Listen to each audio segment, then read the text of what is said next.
Oluvannyuma lw'abantu okufa omwenge ogugambibwa okubeera omukyamu mu bitundu by'e Katanga wano mu Kampala, ekitongole ekivunaanyizibwa ku mutindo gw'ebyamaguzi ekya Uganda National Bureau of Standards kirabudde abantu bonna okwegendereza n'ebintu ebitundibwa ensangi zino naddala ebyokulya n'okunywa.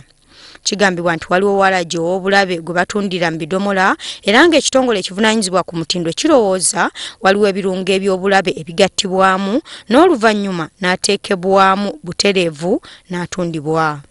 Twali tulowooza nga ffe aba UNBS tutyeki twakitereeza naye kati tulina obuvunyi bungi nnyo kulabira ddala nti abantu baffe bazeemu kufa ate kubanga twagala abantu baffe oba bakola waragi aba local council basooke bamutegeere ng'ono yakola waragi ate waragi yagitunda wa. Kyokka abatunzi ba waragi bagamba nti beewuunya ebyogerwa ku waragi gwe bamaze emyaka n'ebisiibo nga batunda nga tebalina kizibu kyonna kye baali bamufunyeemu. Era aboogera ebyabwe nti waragi atta abantu babulimba. Nze kennyini nkola bizinesi zange kati nva kutikkula ebidomola 305 nange ngwenywerako nga nze tegunzitanga. Ate nnyirira temundaba. Naye nga bagamba nti akufumbira ey'omutwe omufumbira ya mukira, ekitongole ekivunaanyizibwa ku mutindo kitaddewo amateeka amakakkali nga tewali kyamaguzi kyonna kigenda kukkirizibwa katale nga tekirina nnukuta ya Q ekakasa nti kimaze okuyita mitendera emituufu egyateekebwawo mu mateeka.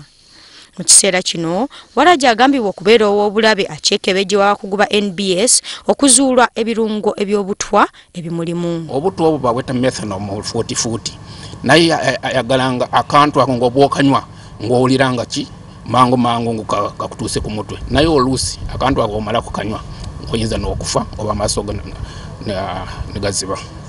Kati obuzibu bwe tulina middlemen bano abaagala kukola sente za mangu bebaleeta UNBS egenda kutandika okutendeka abantu abalina obukolero obutonotono ku mutindo gwe balina okugoberera oluvannyuma eryoke ereete etteeka lye bagenda okutambulirako mu kaweefube okumalirawo ddala ebintu ebitatuukana na mutindo ebigenze biteeka obulamu bwa bannayuganda mu katyabaga.